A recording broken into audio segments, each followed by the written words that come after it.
Hey guys, welcome back on my YouTube channel learning friend. उम्मीद करता हूँ आप सब अच्छे होंगे, मैं भी अच्छा हूँ। आज उस पॉइंट पे हम चर्चा करने वाले हैं, बात करने वाले हैं कि हर कोई अपनी लाइफ में चाहता है खुद की प्रॉपर्टी परचेज करना। वो हो सकता है कोई फ्लैट हो, कोई प्लॉट हो, या फिर कोई इंडिविजुअल हाउस हो, वो परचेज करना चाहता है। लेकिन वो परचेजिंग से पहले कुछ पॉइंट्स है, कुछ बातें हैं जिनको आप जरूर ध्यान में रखें। देखो क्या होता है ना कि प्रॉपर्टी इन्वेस्टमेंट खास तौर पे जब जब हम अपने खुद के पर्सनल यूज मतलब रहने के लिए ले रहे हैं, ना कि इन्वेस्टमेंट पर्पज से, तो हमें ऐसी जगह प्रॉपर्टी परचेज करनी है कि जहाँ पे हमें इन फ्यूचर फाइनेंशियल बेनिफिट भी हो, हमें रहने में भी आसानी हो, हमें आसपास रिक्वायर्ड एमिनिटीज़ भी मिल जाए, सारी चीज़ें देखी जाती हैं। तो मैं ऐसे 5 पॉइंट्स आपको बताऊंगा कि अगर वो 5 पॉइंट आपने चेक कर लिए ना, तो आपकी जो भी नेसेसरी रिक्वायरमेंट्स है, जो भी आप जिस टाइप की प्रॉपर्टी परचेज करना चाह रहे हो, वो ढूंढने में आपको आसानी होगी और समझ आएगा खरीदें या नहीं खरीदें। ठीक है, तो देखो बात करें अगर उसमें सबसे पहला पॉइंट जो कि सबसे इंपॉर्टेंट पॉइंट है, वो है बजट। Budget and affordability. कोई भी जब आप प्रॉपर्टी परचेज करते हो, ठीक है, तो वो ऐसी ही आपको परचेज करनी है जो आपकी बजट फ्रेंडली हो। ठीक है, क्योंकि आप अगर ऐसी प्रॉपर्टी के परचेज कर लोगे जो आपके आउट ऑफ बजट हो, या फिर ऐसा हो रहा है कि आप टाइमली उसकी ईएमआई पे नहीं कर पा रहे हो, तो देखो वो दिक्कत आपके लिए हो सकता है इन फ्यूचर। हो जाए कि आपने अपने बजट से बाहर जाके, या फिर ऐसा किया कि आपने मार्केट से थोड़ी उधारी लेके, रिलेटिव से उधारी लेके आपने प्रॉपर्टी तो परचेज कर ली, लेकिन एक टाइम तो ऐसा आएगा कि वो आपको वापस पे भी करना पड़ेगा। लेकिन अगर आपके वो बजट में नहीं था और आपने ज़्यादा ही अपने अफोर्डेबिलिटी के हिसाब से ना लेके ज़्यादा ही उस पर खर्चा कर दिया, तो हो सकता है आपके लिए दिक्कत बन जाए, रिस्की हो जाए। तो आपको ऐसी ही प्रॉपर्टी परचेज करनी है जो आपके बजट में आ रही हो, अफोर्डेबिलिटी में आ रही हो। मतलब आप को पता है आप 10 लाख तक की प्रॉपर्टी परचेज कर सकते हो, जिसके अगर आप लोन वगैरह भी लेते हो तो आप उसका ईएमआई भी टाइम पे पे कर सकते हो। ठीक है, बाकी और भी कोई जो भी है नेसेसरी थिंग्स है वो उनको कर सको। ठीक है, क्योंकि देखो आप जब भी कोई प्रॉपर्टी परचेज करते हैं तो ये तो नहीं है कि सीधी प्रॉपर्टी परचेज करिए रहने चले गए। देखो अगर कोई प्रॉपर्टी में रहते भी हैं तो उसमें जनरली रेगुलरली थोड़े बहुत नेसेसरी खर्चे भी होते हैं, जैसे प्लम्बिंग का, या फिर कुछ भी छोटे मोटे जो सर्विस चार्जेस होते हैं वो भी एप्लीकेबल होते हैं। कभी लाइट की दिक्कत, कभी ये, तो वो भी थोड़े बहुत खर्चे मंथली ईयरली मेंटेनेंस आपका आ जाता है 10-15 हज़ार का मिनिमम। तो वो चीज़ को भी आपको ध्यान में रखना है। ठीक है, तो ऐसी प्रॉपर्टी सर्च करनी है जो आपकी बजट फ्रेंडली हो, अफोर्डेबिलिटी इजीली हो, आप उसको अफोर्ड कर पाओ। ठीक है, ये चीज़ सोच लें, क्योंकि आप प्रॉपर्टी देख के कहीं और कोई बात नहीं, 10 लाख का मेरा बजट है, 12 लाख की खरीद लो, 15 लाख की, ओवर बजट कभी नहीं जाना है। ठीक है, पहला पॉइंट आपको ये समझ में आ गया होगा। ठीक है, अब हम बढ़ते हैं अपने दूसरे पॉइंट पे। Second best most important point है वो है लोकेशन। कि जब भी आप कोई प्रॉपर्टी परचेज कर रहे हो तो उसकी लोकेशन क्या है, आसपास क्या एमिनिटीज हैं, वो आपको चेक कर लेनी है।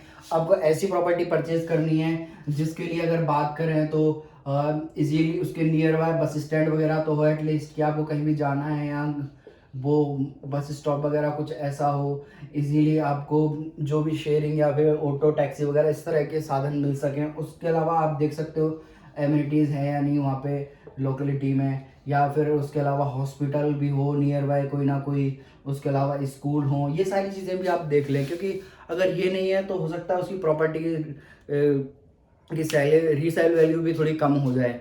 ठीक है, उसके अलावा आपको देखो कोई भी प्रॉपर्टी परचेज करो तो कई बार क्या होता है ना कि बिल्डर या जो जिससे आप प्रॉपर्टी परचेज कर रहे हो, ब्रोकर, वो आपको इतनी जबरदस्त प्रॉपर्टी दिखा देता है कि जो आपको लग रहा है 10 लाख रुपए में मैं एक तरह से बंगलो परचेज कर रहा हूँ। लेकिन वो बिल्कुल ऐसी जगह जो एक जंगल एरिया हो गया या स्टैंड अलोन प्रॉपर्टी हो गई, जहाँ आसपास कुछ भी इस तरह की एमिनिटीज वगैरह सुविधाएं उपलब्ध नहीं है, तो वहाँ रिस्क है आप लोगों के लिए रहने के लिए भी। अच्छा मकान देख के ना खरीदें, लोकेशन भी उसकी देखें कि क्या लोकेशन है, आपके फ्यूचर के लिए, आपके बच्चों के लिए ईजी है या नहीं, अच्छी प्रॉपर्टी है या नहीं, तो उसकी लोकेशन भी उसकी जरूर चेक कर लें। ठीक है, इसके अलावा हम बात करें थर्ड पॉइंट की, तो थर्ड पॉइंट में प्रॉपर्टी की जो है आपको कंडीशन भी चेक कर लेनी है कि क्या कंडीशन है। ठीक है, कंडीशन से मतलब ये होता है कि आपका जैसे मानो 10 लाख का बजट है और आपको बिल्डर ने प्रॉपर्टी दिखाई जो 10 लाख में शानदार थी, लेकिन दिखने में वो शानदार थी, हो सकता है जो उसने टाइल वर्क किया था उसके नीचे थोड़ा ढंग से मोटार मसाला वगैरह नहीं लगाया हुआ हो, खोखली हो, या फिर जो उसने उसमें सैंड यूज़ की है वो अच्छी बजरी यूज़ ना करके या लोकल सीमेंट यूज़ करके उसका कंस्ट्रक्शन किया हो। तो वो सारी चीज़ों का ज़रूर ध्यान रखें, क्योंकि कम बजट में अगर ज़्यादा अच्छा मकान मिल रहा है तो हो सकता है उसकी कंडीशन सही ना हो। उसके अलावा हो सकता है कि आपका कम बजट है तो आप सोच रहे हो कि कोई पुरानी प्रॉपर्टी परचेज़ कर लूँ जिसमें क्रैक्स वगैरह आ रहे हो, तो उसके स्ट्रक्चर की ना कोई वैल्यू नहीं रहती है, वो आपको स्ट्रक्चर का काम वापस कराना पड़ेगा। ठीक है? तो एक तरह से आप अगर 10 लाख की प्रॉपर्टी परचेज़ कर रहे हो, 5 लाख का उसके स्ट्रक्चर का दे रहे हो ना, तो वो स्ट्रक्चर की वैल्यू आपकी कोई मायने नहीं रखती, क्योंकि 2 साल 3 साल आप उसको रिनोवेट करके चलवा लोगे, लेकिन कुछ टाइम पीरियड बाद आपको वो ठंडा करके वापस से बनाना ही पड़ेगा, नहीं तो उसमें बारिश के सीज़न में लीकेज वगैरह की दिक्कतें होगी। ठीक है? अब अगर हम फोर्थ पॉइंट देखते हैं, तो फोर्थ पॉइंट हो सकता है उसकी रीसेबिलिटी, प्रॉपर्टी का रीसेल। रीसेल क्या होता है पहले मैं आपको ये बता देता हूँ। रीसेल होता है कि जब भी आप कोई प्रॉपर्टी परचेज करते हो, चाहे वो इन्वेस्टमेंट पर्पज से हो या रहने के पर्पज से हो, आप कई बार क्या छोटी प्रॉपर्टी परचेज करते हो ये सोचकर कि आने वाले टाइम में मैं इसको बेच के, जब मेरे पास बजट बढ़ जाएगा, मैं एक बड़ी प्रॉपर्टी परचेज करूंगा, ये सोच के। तो आपको इस कंडीशन में आप इन्वेस्टमेंट के लिए खरीद रहे हो तो ऐसी जगह पे प्रॉपर्टी परचेज करनी है जहां उसकी रीसेल वैल्यू अच्छी हो, मतलब वहां रीसेल में प्रॉपर्टी ज़्यादा सेल होती हो। और ये चीज़ जनरली वहां होती है जहां अच्छी लोकेशन हो, या फिर अंडर डेवलपिंग एरिया है, कि जैसे मानो आपने कोई प्रॉपर्टी परचेज करी, वहां आपने सेक्टर प्लान देखा, या फिर गवर्नमेंट की कोई स्कीम आई थी कि यहाँ पे रेलवे स्टेशन बनेगा, या फिर रेलवे स्टेशन अंडर कंस्ट्रक्शन है, तो ऑब्वियस सी बात है वहाँ वो कंस्ट्रक्शन का काम खत्म होने के बाद प्रॉपर्टी वैल्यू बढ़ेगी। तो वो है कि वहाँ ऐसे जगह आपने प्रॉपर्टी परचेज कर ली तो उसकी रीसेल वैल्यू आपको अच्छी मिलेगी, चाहे वो प्लॉट हो, फ्लैट हो, या फिर इंडिविजुअल हाउस हो, या कोई भी अदर प्रॉपर्टी हो। ठीक है? तो आपको ऐसी जगह प्रॉपर्टी परचेज करनी जहाँ उसका रीसेल आसानी से हो रहा हो, मतलब आप अगर बेचना भी चाहो तो इजीली बिक जाए। एटलीस्ट आपने 10 लाख में खरीदा तो आपकी 12 लाख में बिक जाए, मतलब कम से कम 5-10 साल बाद रहने के बाद उतना कीमत तो आपको मिल जाए जितने में आपने परचेज करी हो। तो ऐसी जगह प्रॉपर्टी परचेज करनी है जहाँ पे उसकी रीसेल वैल्यू अच्छी हो। ठीक है?